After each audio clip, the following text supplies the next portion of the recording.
पागल कुकुर आतंक पागल कुकुर कामुड़ी 5 ऊर्ध्व हेले आहत। कटक जिला सालेपुर ब्लॉक पिकोल ग्राम पंचायत मणित्री एवं साईगुड़ा ग्राम एक पागल कुकुर आतंक सृष्टि कर कुकुर आक्रमण शिकार होती 5 ऊर्ध्व लोक। आहत मानक सालेपुर गोष्ठी स्वास्थ्य केन्द्र में भर्ती तेज पागल कुकुरटी गाँव में बुलुथिबारु भयर वातावरण सृष्टि होइछि। तुरंत पागल कुकुर को धरिबा दाबी करछन्ती ग्रामवासी। कुकुर आम सैड्रे जावा समय पास कला बुली फटना धरना से 3 जन कामुड़ी देता आगू कौन हम से तो जहाँ हम मुझे कहूँ धरिक केमती नहीं आसतु मो जो पशु विभाग लोक 5 जन कामुड़ी। हाँ बा डर मैंने डरबनी कौन कर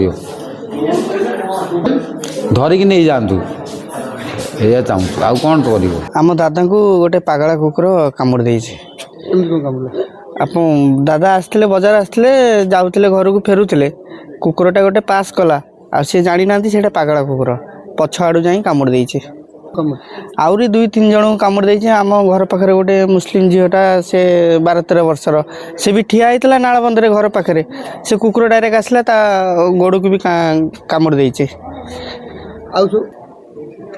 आहरी 2 जन आसिक आम पूर्व गले आम चाहूँ पशु विभाग केमती से कुकुर को धरिकी नहीं जातु। कुकुर क्या कामुड़ झुआ को ठिया होता आसला कामुड़ देला कौन को डर नागु से कुकुड़ा को नहीं जा तुम्हें सब नहीं जा कर कुकुड़ा को नहीं जा डर नागु से झो कामुड़ी दे झो कामुड़ी आ क्या कामुड़ी केते लोक ये हो जाइए। महागारू महेश्वर बेहरा रिपोर्ट प्रदीप टीवी।